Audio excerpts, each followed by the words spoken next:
कार्तिक मास के 21वें दिन शरण में आए जो भी श्री विष्णु उसको तारें, जग के कष्ट मिटाएं और कृपा सदा बरसाएं। हरे कृष्णा।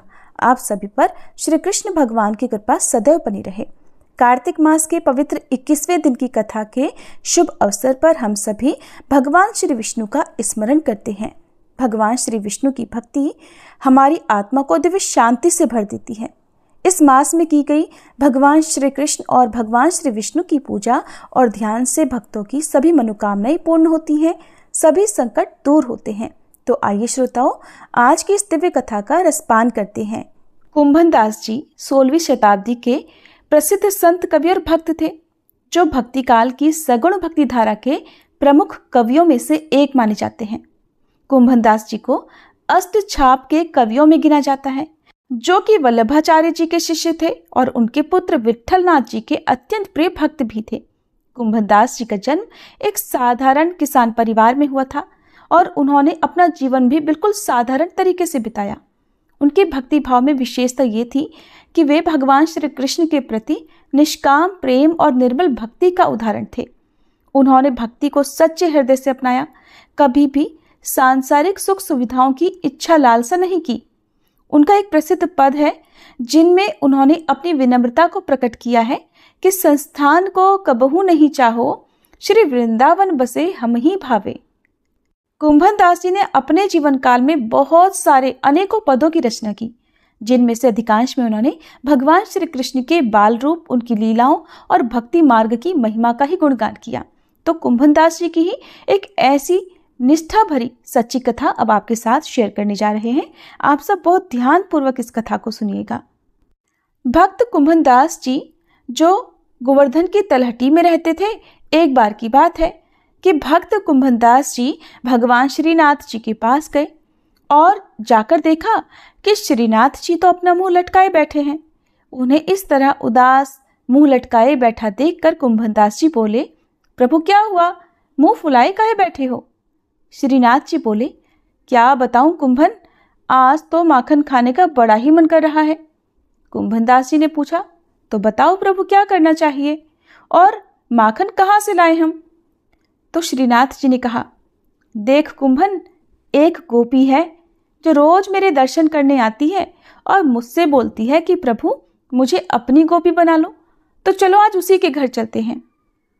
कुंभन दास जी ने कहा, प्रभु अगर किसी ने देख लिया तो फिर क्या होगा? तब श्रीनाथ जी ने कहा, अरे कौन देखेगा, आज तो उसके घर में शादी है, सब बारात में गए हुए हैं और घर पर सिर्फ गोपी ही गोपी हैं। हम तो चुपके से जाएंगे और किसी को पता भी नहीं चलेगा। तब कुंभन दास जी ने कहा, ठीक प्रभु, मैं बूढ़ा और तुम हट्टे कट्टे हो, कोई बात हो गई तो छोड़ के मत भगाइयो। श्रीनाथ जी बोले, ठीक है, पक्की बात, साथ साथ भागे चले आएंगे अगर कोई गोपी आ गई तो, और नहीं आई तो माखन खा के चुपचाप भागे आएंगे। अब तो श्रीनाथ जी और कुंभन दास जी दोनों गोपी के घर में जाने के लिए निकले और चुपके से घर के बगल में एक छोटी सी दीवार से होकर जाने की उन्होंने योजना बना ली। अब श्रीनाथ जी जो बिल्कुल छोटे से बालक हैं, कुंभन दास जी से कहने लगे, कुंभन तुम लंबे हो, पहले मुझे दीवार पर चढ़ाओ। कुंभन दास जी तो उनकी हर आज्ञा का पालन करते थे, बड़ी खुशी से बोले, ठीक है प्रभु, मेरे कंधों पर चढ़ जाओ। देखते ही देखते कुंभन दास जी ने प्रभु को अपने कंधों पर चढ़ा दिया और अब वे दोनों गोपी के घर में घुसकर माखन खाने लगे। प्रभु माखन खा रहे थे, कुंभन दास जी को भी खिला रहे थे। कुंभन दास जी की मूंछों में और मुंह पर माखन लग गया। तभी अचानक श्रीनाथ जी को एक बूढ़ी माई एक खाट पर सोती हुई नजर आ गई, जिनकी आंखें सोने के कारण आधी खुली और आधी बंद थी और उनका सीधा हाथ बगल की तरफ लंबा हो रहा था। ये देखकर प्रभु बोले, श्रीनाथ जी ने कहा, कुंभन देख तो सही, ये बूढ़ी मैया कैसी देख रही है और लंबा हाथ करके हमसे माखन मांग रही है। एक काम करते हैं, थोड़ा सा माखन इन्हें भी दे देते हैं। सुनते ही कुंभन दास जी तो हाथ जोड़कर खड़े हो गए, कहने लगे, ना प्रभु, अरे मरवाओगे क्या? ये बूढ़ी मैया जग गई ना तो लेने के देने पड़ जाएंगे। श्रीनाथ जी तो गए और उन्होंने उन सोती हुई बूढ़ी मैया के हाथ पर मक्खन रख दिया। मक्खन ठंडा ठंडा लगा कि बूढ़ी माई की आंख खुल गई और वो उन्हें देखकर जोर जोर से चिल्लाने लगी, चोर चोर, अरे कोई आओ, आज घर में चोर घुस आयो है। बूढ़ी माई की आवाज सुनकर घर में जो जो स्त्रियां थीं वो भगी चली आईं। इधर श्रीनाथ जी भी भागे और उस दीवार को कूद कर भाग गए जिस पर वो चढ़कर घर के अंदर आए थे। उनके पीछे पीछे कुंभनदास जी भी भागे, दीवार पर चढ़ने लगे, लेकिन बूढ़े होने के कारण दीवार पार नहीं कर पाए। आधे चढ़े ही थे कि एक गोपी ने उनकी टांग पकड़कर खींच लिया और क्या हुआ कि अंधेरा होने के कारण उनकी पिटाई भी कर दी। अब जब उजाला किया और उनके सामने दीप जलाकर रखा तो देखा कि सामने तो कुंभनदास जी हैं। देखकर गोपियां तो अचंभित रह गईं, क्योंकि कुंभनदास जी को तो सब कोई जानता था कि ये तो बड़े सिद्ध बाबा हैं। तो गोपियां बोली, बाबा तुम आज रात घर में घुसकर क्या कर रहे थे? और ये क्या बाबा, आपके तो मुंह पर माखन भी लगा हुआ है, क्या माखन खाने की इच्छा थी? अरे बाबा, अगर माखन खाने की इच्छा थी तो आप कह तो देते, हम तो आपके पास ही माखन की मटकियां भिजवा देते। भला इतना कष्ट करने की क्या जरूरत थी? इस बुढ़ापे में दीवार फांदने की क्या जरूरत थी? बाबा चुपचाप खड़े थे, बोलते भी तो भला क्या बोलते। तब गोपी बोली, अच्छा बाबा, सारी बात तो समझ में आ गई, लेकिन एक शंका है कि तुम अकेले तो नहीं आए होगे, क्योंकि अकेले तो तुम इस दीवार को पार नहीं कर सकते। कुंभनदास जी ने सोचा, जिनके लिए मैंने इतनी सारी मेहनत करी वो तो मुझे इस विपत्ति में अकेला छोड़कर खुद भाग गए। खुद ने तो पेट भरकर माखन खाया और अब पिटाई भी मुझे अकेले की पड़ी। तब कुंभनदास जी बोले, अरे गोपी, क्या बताऊं कि यह श्रीनाथ जी के मन में तेरे घर को माखन खाने की मन में आ गई। और बेटा, तुम कहा करती थी ना कि प्रभु मोहे गोपी बना लो, सो आज ये तुम्हें गोपी बनावे आ गए। और अब देखो क्या हुआ, आप तो भाग गए, मोए पिटवा दियो। सुनकर गोपी तो बड़ी प्रसन्न हुई कि आज तो मेरे भाग जाग गए। तो ऐसी ऐसी बड़ी विचित्र लीलाएं करते हैं श्रीनाथ जी। प्रेम से बोले, श्री वल्लभाधीश की जय, श्री गोवर्धन नाथ की जय, श्री कुंभनदास जी की जय। अब सुनिए आज का अध्याय। अध्याय 20 में आपने जाना था कि किस प्रकार गर्ग मुनि ने पिशाच योनि में पड़े हुए राक्षसों को तुलसी जी के जल से स्पर्श कराकर उन्हें प्रेत योनि से मुक्ति दिला दी थी। यहाँ तक की कथाएं सुनने के बाद अब ऋषियों ने श्री सूत जी से कहा, हे सूत जी महाराज, अब कार्तिक शुक्ल अष्टमी, जिसे गोपाष्टमी भी कहते हैं, उसका भी महात्म्य सुनाने की कृपा कीजिए। तब श्री सूत जी बोले, हे ऋषियों, बाल्यावस्था में भगवान श्री कृष्ण ने कार्तिक शुक्ल अष्टमी तिथि से ही गौओं को चराने के लिए जंगल में ले जाना प्रारंभ किया था, इसलिए यह अष्टमी गोपाष्टमी कहलाती है। सभी मनोकामनाओं की पूर्ति करने के लिए इस दिन गौओं का पूजन करके गाय की परिक्रमा करें और फिर गौओं के पीछे कुछ दूर तक जरूर जाएं। इस दिन भगवान कृष्ण की परम प्रिया श्री राधा जी के नाम से विख्यात राधा कुंड में स्नान करके जो भी व्यक्ति भगवान कृष्ण का पूजन करता है उसके सभी पाप तुरंत ही नष्ट हो जाते हैं। गोपाष्टमी के दिन की महिमा का वर्णन करते हुए श्री सूत जी ने आगे कहा, हे ऋषियों, इस दिन सायंकाल गोधूली बेला के समय गौओं के पीछे पीछे चलने से अनेकों जन्मों के पाप जड़ सहित नष्ट हो जाते हैं। इस दिन गौओं का दान करने से असंख्य गौओं के दान का फल प्राप्त होता है और गाय की सेवा करने से परम पद की प्राप्ति होती है। अगर संयोगवश इस दिन सायंकाल के समय श्रवण नक्षत्र हो तो वह जयंती योग हो जाता है और जयंती योग युक्त गोपाष्टमी को स्नान दान आदि करने से मनुष्य निश्चय ही मोक्ष को प्राप्त कर लेता है, इसमें तनिक भी संदेह नहीं। महाराज पृथु ने देवर्षि नारद से विनयपूर्वक कहा, हे भगवान, आप तो सभी वेदों, शास्त्रों और पुराणों के ज्ञाता हैं, सो अब कृपा करके ये भी बतलाइए कि किस देवता की कितनी कितनी परिक्रमा करनी चाहिए और उनका क्या क्या फल प्राप्त होता है। राजा पृथु का यह प्रश्न सुनकर देवर्षि नारद कहने लगे, नारायण नारायण। हे राजन, देवी की 1 और सूर्य की और अग्नि की 7, गणेश जी की 3, शिव जी की आधी, पितरों की 3 और या 4 और भगवान विष्णु की 4 परिक्रमाएं अथवा प्रदक्षिणा ही लगानी चाहिए।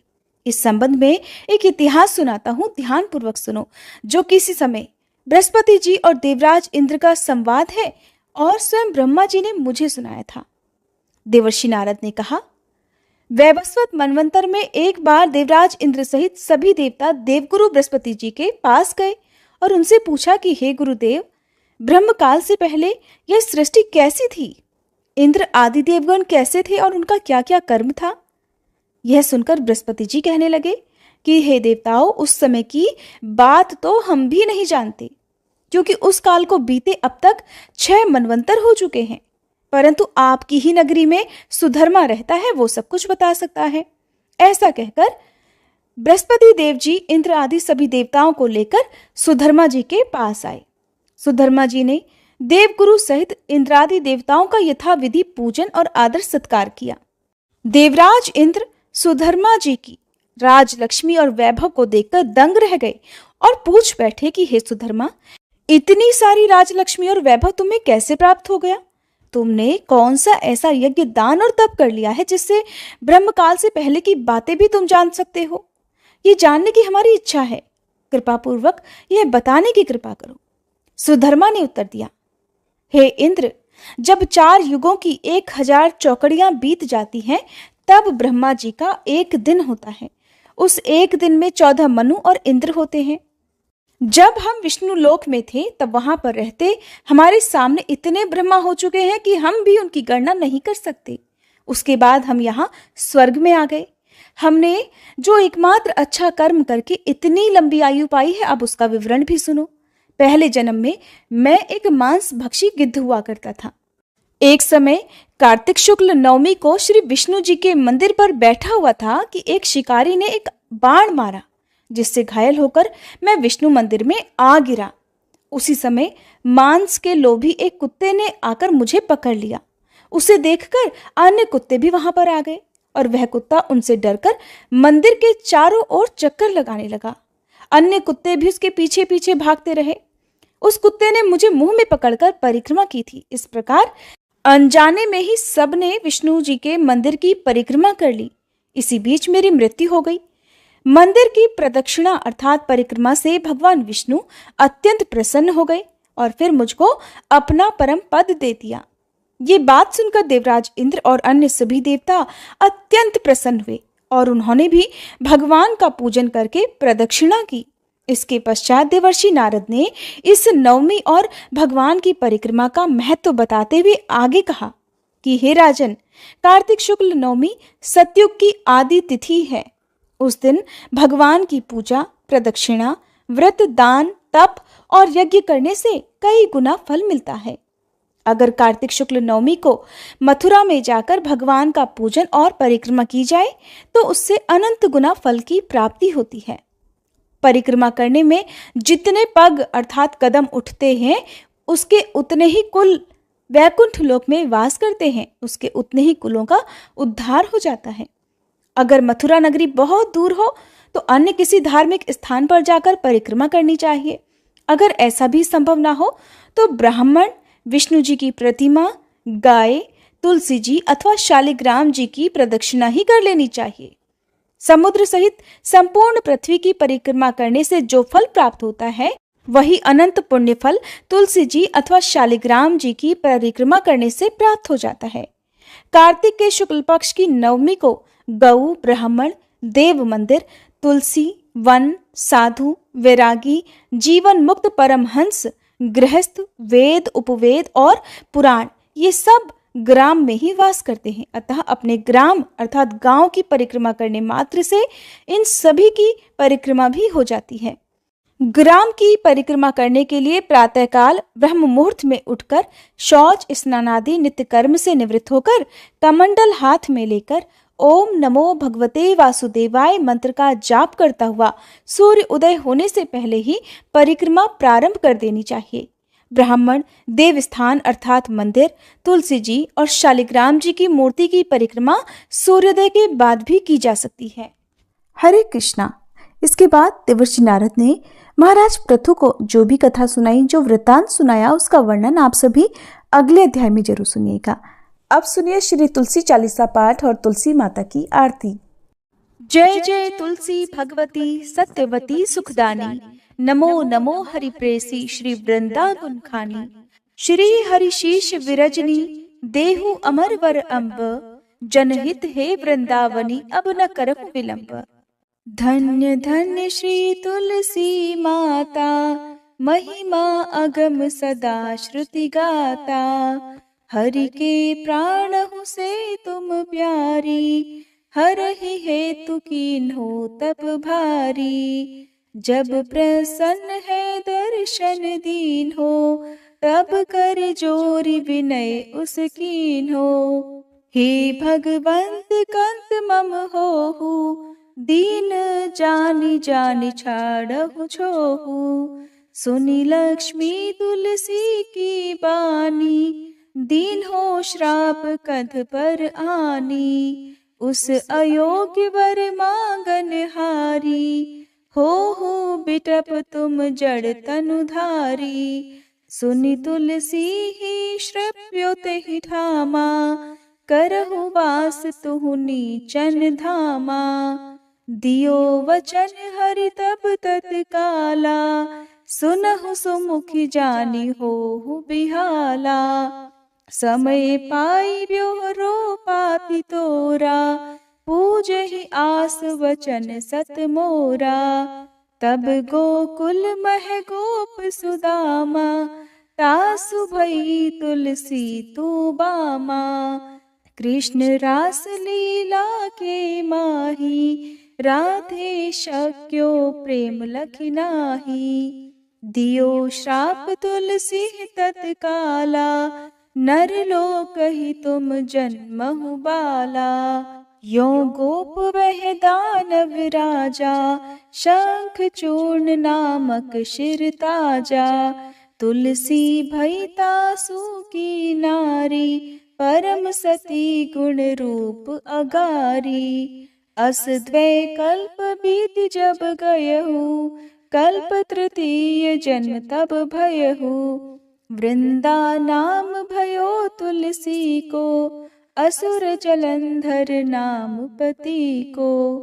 कर अति द्वंद अतुल बल धामा, कीन्हा शंकर से संग्रामा। जब निज सैन्य सहित शिव हारे, मरहि न तब हर हर ही पुकारे। पतिव्रता वृंदाती नारी, को न सके पति ही संहारी। तब जलंधर ही भेष बनाई, वृंदा ढिग हरि पहुँचो जाई। शिव हित लहि करि कपट प्रसंगा, कियो सतीत्व धर्म तो ही भंगा। भयो जलंधर कर संहारा, सुनी उर शोक उपारा। तिह क्षण दियो कपट हरि टारी, लखि वृंदा दुख गिरा उचारी। जलंधर जस हत्यो भीता, सोई रावण तस हरहि सीता। अस प्रस्तर सम हृदय तुम्हारा, धर्म खंडी मम पति संहारा। यही कारण लहि श्राप हमारा, होवे तनु पाषाण तुम्हारा। सुनि हरि तुरत ही वचन उचारे, दियो श्राप बिना विचारे। लख्यो ना निज करतूत पति को, छलन चाहियो जब पार्वती को। जड़ मति तुह अस हो जड़ रूपा, जग में तुलसी बिटप अनूपा। धग्व रूप हम शाली ग्रामा, नदी गंडकी बीच ललामा। जो तुलसी दल हम ही चढ़ई है, सब सुख भोग परम पद पई है। बिनु तुलसी हरि जलत शरीरा, अतिशय उठत शीश उर पीरा। जो तुलसी दल हरि शिर धारत, सो सहस्त्र घट अमृत डारत। तुलसी हरि मन रंजनिहारी, रोग दोष दुख भंजनिहारी। प्रेम सहित हरि भजन निरंतर, तुलसी राधा में नाही अंतर। व्यंजन हो 56 प्रकारा, बिन तुलसी दल ना हरहि प्यारा। सकल तीर्थ तुलसी तर छाही, लहत मुक्ति जन संशय नाही। कवि सुंदर एक हरि गुण गावत, तुलसी निकट सहस गुण पावत। बसत निकट दुर्वासा धामा, जो प्रयास ते पूर्व ललामा। पाठ करहि जो नित नर नारी, होहि सुख भाषहि त्रिपुरारी। तुलसी चालीसा पढ़ी तुलसी तरु गृहधारी, दीप दान करी पुत्र फल पावहि बंध्यहु नारी। सकल दुख दरिद्र हरिहार हुए परम प्रसन्न, आशय धन जन लड़ही कर बसहि पूर्णा अत्र। लाही अभिमत फल जगत महिलाहि पूर्ण सब काम, जेहि दल अर्पहि तुलसी तह सहस बसहि हरि राम। तुलसी महिमा नाम लख, तुलसी सूत सुख राम। मानस 40 रच्यो जग मह तुलसीदास। प्रेम से बोलिए तुलसी महारानी की जय। तुलसी महारानी नमो नमो, हरि की पटरानी नमो नमो। तुलसी महारानी नमो नमो, धन तुलसी पूरण तप कीनो।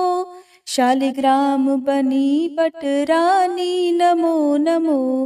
तुलसी महारानी नमो नमो, हर की पटरानी नमो नमो। जाके पत्र मंजरी कोमल, श्रीपति कमल चरण लपटानी नमो नमो। तुलसी महारानी नमो नमो, हरि की पटरानी नमो नमो। कौन महीने बोई रानी तुलसा, कौन महीने हुई हरियाली नमो नमो। तुलसी महारानी नमो नमो, हरि की पटरानी नमो नमो। कौन महीने हुई तेरी पूजा, कौन महीने हुई पटरानी नमो नमो। तुलसी महारानी नमो नमो। आषाढ़ मास में बोई रानी तुलसा, सावन महीने हुई हरियाली नमो नमो।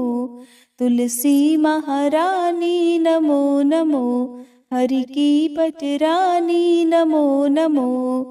कार्तिक मास में हुई तेरी पूजा, मंगसिर मास हुई पटरानी नमो नमो। तुलसी महारानी नमो नमो, हर की पटरानी नमो नमो। धूप दीप नैवेद्य आरती, पुष्पन की वर्षा बरसानी नमो नमो।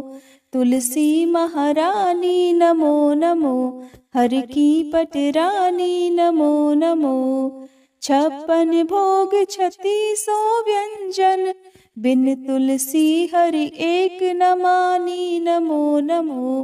तुलसी महारानी नमो नमो, हरि की पटरानी नमो नमो। जो तुलसी को सवेरे गाए, श्री कृष्ण के दर्शन पाए नमो नमो। तुलसी महारानी नमो नमो, हर की पटरानी नमो नमो। जो तुलसी को दोपहर गाए, खीर खांड का भोग लगाए नमो नमो।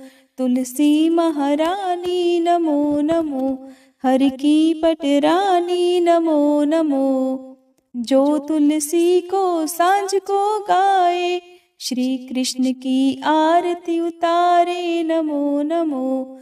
तुलसी महारानी नमो नमो, हर की पटरानी नमो नमो। जो तुलसी को रात को गाए, श्री कृष्ण के चरण दबाए नमो नमो।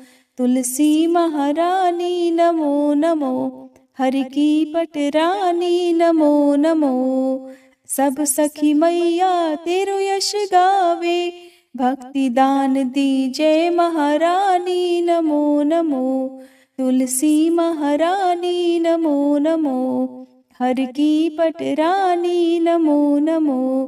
तुलसी महारानी नमो नमो।